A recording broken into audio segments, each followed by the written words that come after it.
In this video, we're going to practice with the verbs ir, to go, dar, to give, and estar, to be.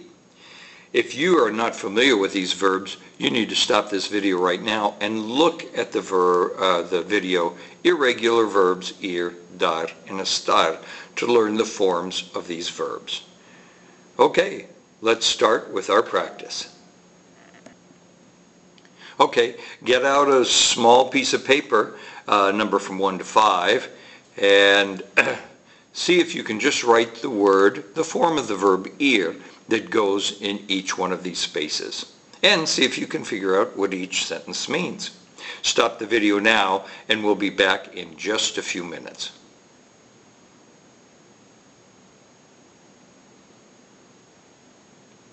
Okay, welcome back. And now let's see how many of these you got right. On our first one, we have tú vas a la comisaría conmigo. You are going to the police station with me. Number 2. Ellos no van a la casa hoy. They aren't going home today. Number 3.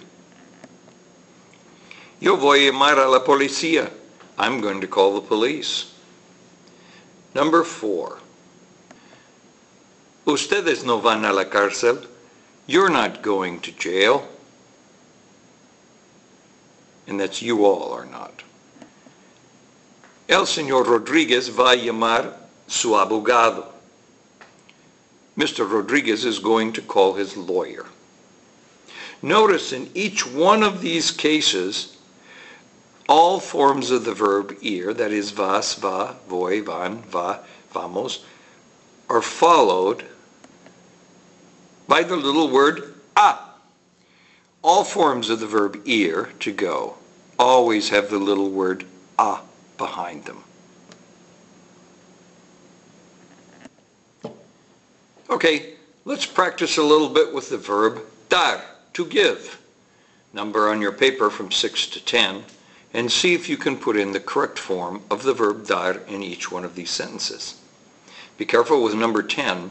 The subject of the sentence actually comes after the verb because it's a question. Okay, stop the video now and we'll be back in just a couple of seconds to see how well you did.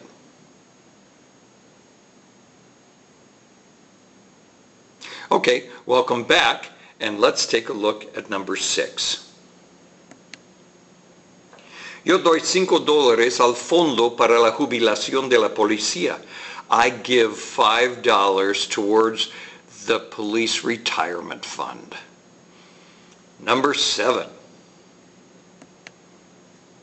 Él nunca da el número de su tarjeta de crédito por teléfono. He never gives his number of his credit card over the phone. Number 8.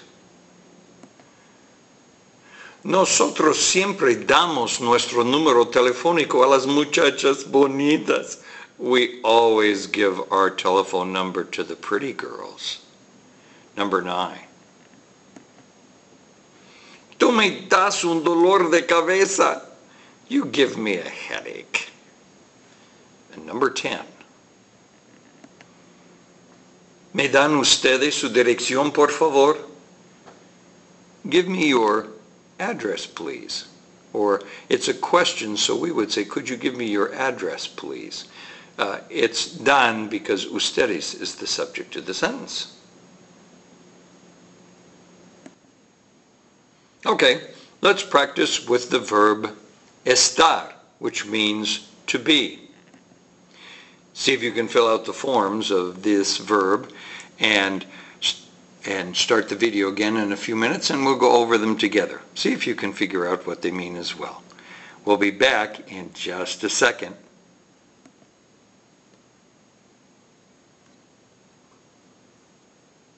Okay, let's take a look at question number 11. Yo no estoy en la casa ahorita. I'm not at home right now.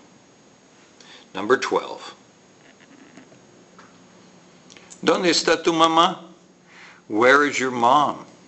You may have made a mistake there. You probably say, wait a minute, Mr. Gardner, that should be estás because there's a tú there.